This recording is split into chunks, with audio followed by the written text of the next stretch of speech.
రాహుల మాత గారు భోజనం చేసినట్టు లేరు.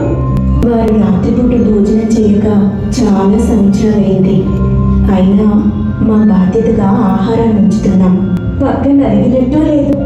వారు శైలిపై పవలించటం లేదు. అమ్మా అమ్మా, మన యువరాజు సిద్ధార్థ రాకుమారుడు జ్ఞానసిద్ధిని పొంది బుద్ధిగా ధర్మ ప్రచారం చేస్తూ మన పట్టణానికి విచ్చేస్తున్నారు. వారి రాక కోసం అన్ని ఏర్పాట్లతో నగరమంతా కోలాహలంగా ఉంది. మీ మందిరంలో ఈ అంగడి కానరాకపోయేసరికి ఇలా వచ్చాను తల్లి. నీవు తెచ్చిన ఈ కబురు చాలా ఆనందాన్ని కూడా తెచ్చింది. కుశల, వారి ధర్మ ప్రచార విశేషాలు తెలుస్తూనే ఉన్నాయి కదా.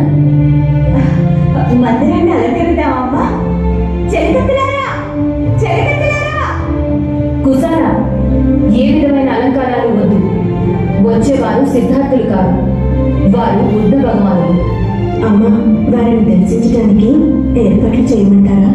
ఏ విధమైన ఏర్పాట్లు చేయకండి. నన్ను చూడాలని వారు కనిపిస్తే వారే స్వయంగా వస్తారు. హడావుడెందుకు? అమ్మా అమ్మా అమ్మా అమ్మా, ఈ బొమ్మలు చూసావా? తాతగారు ఇచ్చారు. చాలా బాగున్నాయి కుమారా. ఆటలు ఆడి ఆడి బాగా అలసిపోయావు. పద, స్నానం చేద్దాం. కానీ అన్నం తినాలి కదా.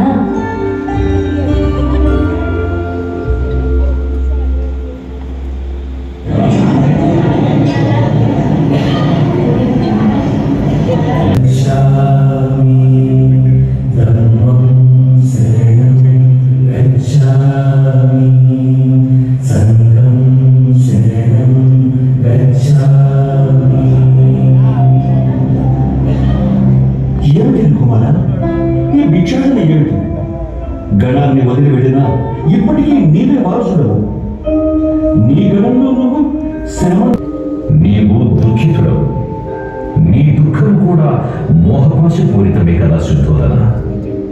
అంతం లేని జీవితం, రోగాలు, ముసలితనం దరిచేరని జీవితం, నాశనం కాని వస్తువులు, దుఃఖము చవి చూడని ఆవాసము ఏర్పాటు చేయగలవా శుద్ధోదన? అప్పుడు నేను నీకడనే ఉండు. నీవు చెప్పిన ఏ ఒకటి మానవ మాత్రులకు సాధ్యమగునా తండ్రి? అందుకే నా దారిలో నేను వెళ్ళడం ఆవశ్యకం కదా శుద్ధోదన.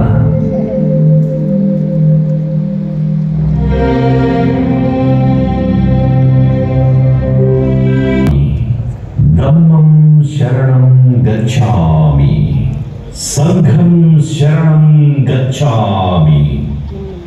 భగవాన్, సర్వులకు ధర్మాన్ని ప్రబోధిస్తున్నారు. అందుకు నేను అర్హురాలే కదా. అర్హురాలే యశోధర.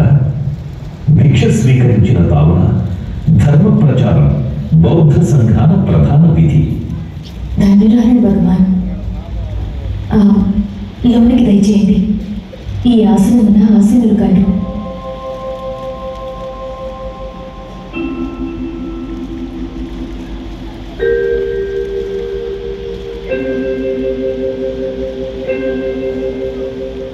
నిన్నటి దినము గడిచినది, నేటి దినము గడుచుచున్నది, రేపటి దినము ముగియును.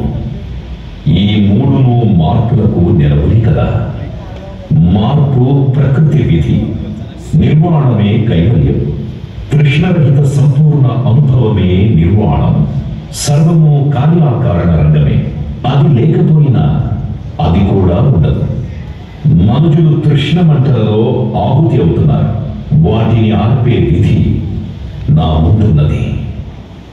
బుద్ధం శరణం గచ్ఛామి, ధమ్మం శరణం గచ్ఛామి, సంఘం శరణం గచ్ఛామి.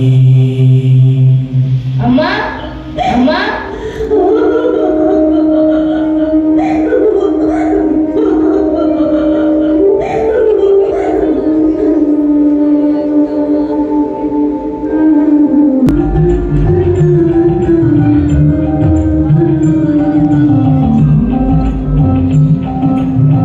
నాయనా రాహుల, నేను చెప్పింది నువ్వు చేస్తావా కుమారా? అలాగే అమ్మా. అదిగో చూడు, ఆ ముందు నడుస్తున్న వారు తెలుసునా? తెలుసును తల్లి, నా తండ్రి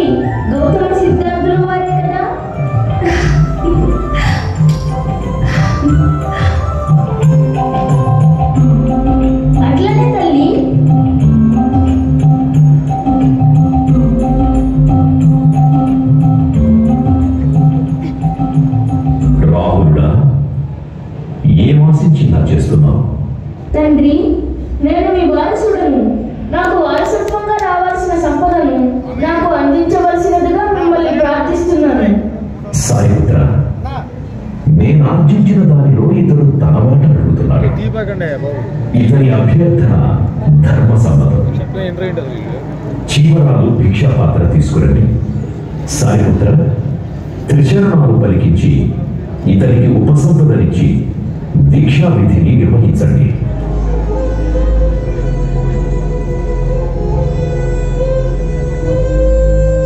కుమార రాహుల, నేను పలికిన శరణములు పలుకున్నాయన.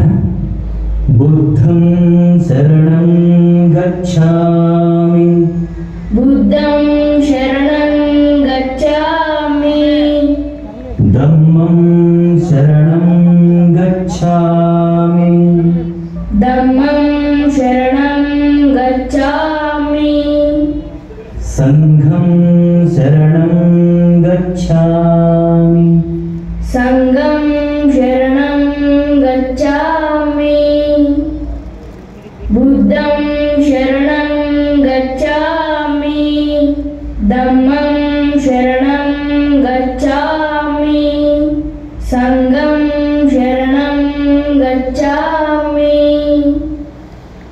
కుమారా కుమారా, ఆగు. నా ఈ కోరికలను మన్నిస్తావా? పెద్దల అనుమతి లేకుండా పసివాళ్లకు ఉపసంపద ఇవ్వబడదు. వారి వియోగం పెద్దలకు మృత్యువుతో సమానము. అటులనే శుద్ధోదన.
ఏమిటి కష్టం?